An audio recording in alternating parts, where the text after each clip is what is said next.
Olá pessoal, aqui Pastor Edivan Velasco e este é meu canal de conteúdo bíblico. Convido você a se inscrever no meu canal se ainda não se inscreveu e a linkar-se com a Palavra de Deus. A você que já se inscreveu, muito obrigado.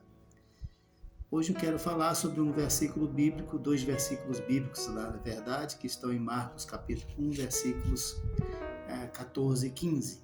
E diz assim: depois que João foi entregue à prisão, veio Jesus para a Galiléia, pregando o evangelho do reino de Deus e dizendo: o tempo está cumprido, o reino de Deus está próximo. Arrependei-vos e crede no evangelho. Na antiguidade, quando um rei mais forte ia conquistar um reino mais fraco, às vezes enviava-se um embaixador, os mensageiros, estabelecendo as condições de paz para o reino mais fraco, e quando isso era aceito, era muito bom, evitava-se uma guerra sangrenta.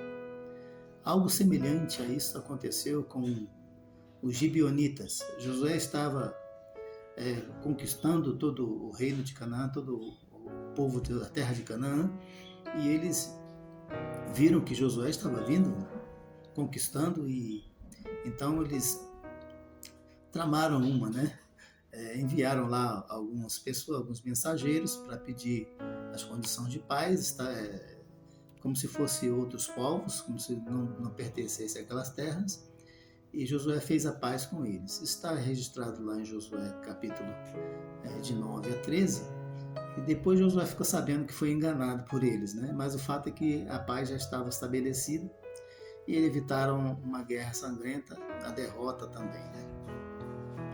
Foram inteligentes. Jesus falou alguma coisa sobre isso ao falar do discipulado.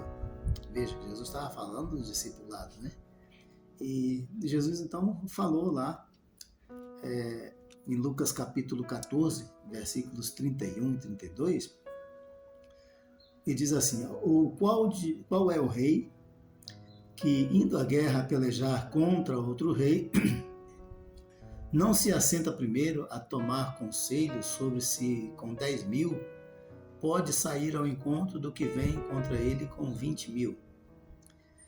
De outra maneira, estando o outro ainda longe, manda embaixadores e pede condições de paz. Está aí, Para evitar a guerra, pede-se condição de paz. E Jesus está falando exatamente sobre isso, de pedir as condições de paz para evitar a catástrofe. Mas por que estou falando isso? Se eu iniciei falando em Marcos capítulo 1, versículos 14 e 15, que Jesus, a primeira pregação de Jesus, ele diz assim: o tempo está cumprido e o reino de Deus está próximo, arrependei-vos e crede no evangelho. O que isso tem a ver com os reis da antiguidade pedir as condições de paz?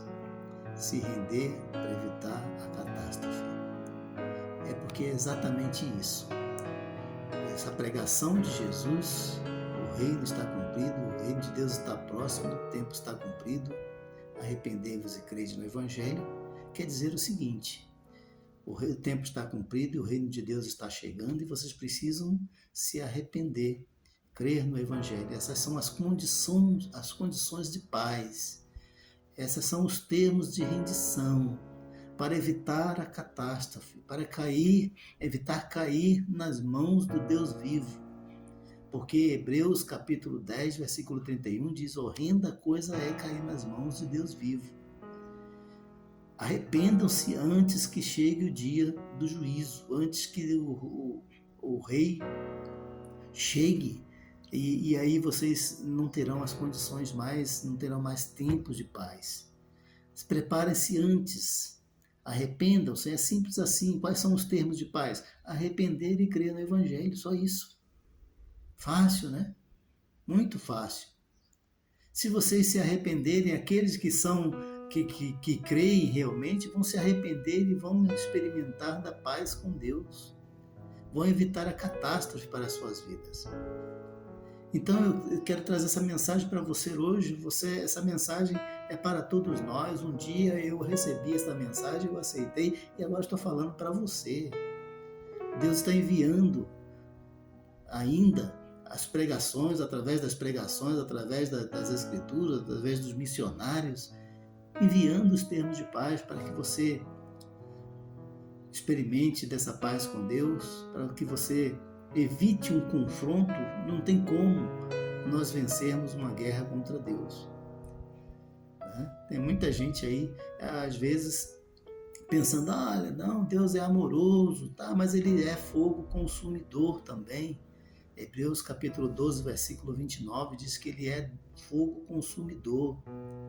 Ele é justiça. Tem muita gente aí que do nosso tempo pensa que está tratando com Deus e está tratando com a mesma coisa que está tratando com o governo humano, mesma coisa que está tratando nos termos democráticos. Não é isso não, Deus não tem nada a ver com isso não. Com democracia, não. Você não tem direitos democráticos. Deus não pode estabelecer direito diante de Deus. Deus é que estabelece o seu direito. Ele é que é Deus, você não. Nós não somos nada diante de Deus. Então, muita gente quer dizer, não, mas eu acho que é assim, eu acho que é assado, eu acho que Deus não vai fazer isso, Deus é amor, não sei o quê. Ele está estabelecendo o que ele vai fazer. Arrependei-vos e crede no Evangelho. Esse é um aviso. Essa é a advertência e é um chamado. E quem for sábio, quem for da fé, vai aceitar. E muitos têm aceitado, né? Não fique de fora você também. De outra forma, é aquilo, né? Haverá juízo. Você está preparado para enfrentar um juízo? Você gostaria de enfrentar o juízo de Deus, ser condenado? A condenação não é para ficar 1 ano, 2 anos, 3 anos. Veja o que diz lá em 2 Tessalonicenses.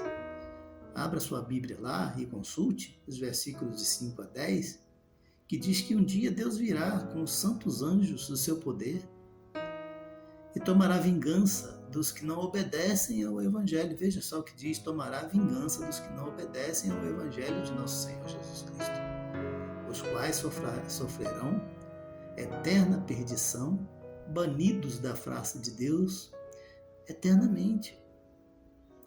Então é uma coisa séria. Agora, muito mais do que pelo terror, pelo medo de enfrentar o julgamento, é voltar a Deus para experimentar da paz que Ele dá. Romanos capítulo 5, versículo 1 diz: sendo, pois, justificados pela fé, temos paz com Deus por nosso Senhor Jesus Cristo. Que coisa boa é ter paz com Deus. A melhor coisa é nos rendermos e experimentar da paz com Ele. Não é? E quando nós experimentamos a paz com Deus, é como o homem voltar à sua essência, né? Porque o homem perdeu a paz com Deus por causa do pecado de Adão. E quando nós conseguimos voltar à comunhão com Deus pela paz em nosso Senhor Jesus Cristo, nós estamos voltando à nossa essência. Nossa essência é o nosso Criador, aquele que nos criou. E podemos voltar não apenas como criaturas, mas como filhos adotivos, como filhos adotados por Cristo Jesus, nosso Senhor. Que coisa boa podemos experimentar. Eu falo por experiência própria. Não há paz semelhante a esta. Não há bênção maior do que esta. Você deve experimentar isso. Aceite os termos de rendição de Deus para você. Quais são os termos? Arrependei-vos dos seus pecados e creia no Evangelho. Amém?